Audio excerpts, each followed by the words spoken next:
This is the Mexican cheese from my childhood right here. Ooh.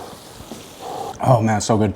The point of this is I just want to show you one of my favorite things as a kid and now is queso flameado.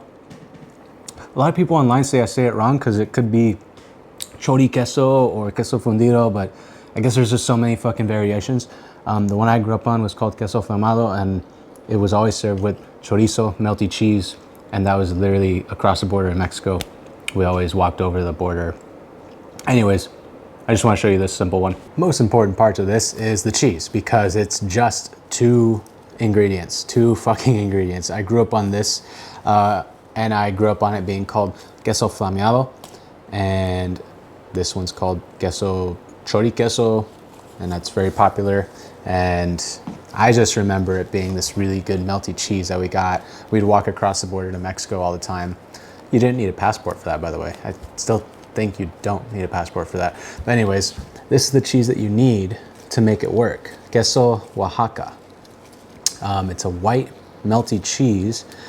I'd say it's similar to like, what's like a stringy cheese, like a jack cheese almost, but I don't think you'll get quite the same effect with a jack cheese. See, it just pulls right apart.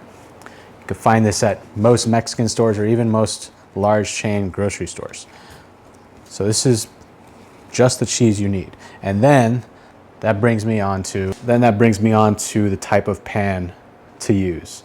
And for this, I'm gonna be using a cast iron skillet. And I'm using a cast iron skillet mainly because it's gonna get me a nice even heat, and also because it looks nice. And I'm gonna serve it in this, so I wanna serve it in something that looks nice. But first, since this is called chorizo, I'm gonna cook the chorizo just a little bit first in the pan. So what I'm gonna do is just remove it from the casing, and then I'm just gonna give it a little blitz in the pan, just a little cook real quick before adding in the cheese, because the cheese is gonna melt faster than the chorizo can cook. And also I wanna get that fat rendered off of the chorizo for the chorizo.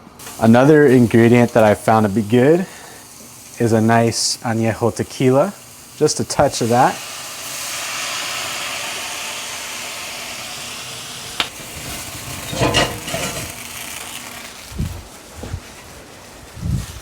And then from here, we can toss in our cheese. And that goes into, this is a 400-degree oven. And we're gonna let this go until it starts to get melty. Oh, kind of foggy. Just until it starts to get kind of melty and bubbly like that.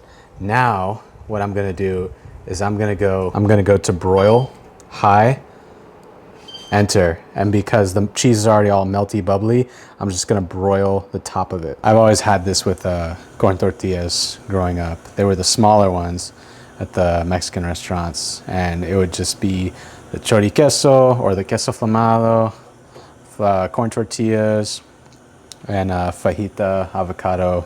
That was pretty much it. Corn tortilla is the move for this. You see how crisp and bubbly, delicious. And you serve it on that with your tortillas on the side. Look at that, done, money. Chorizo, the tortilla, put whatever you want in it.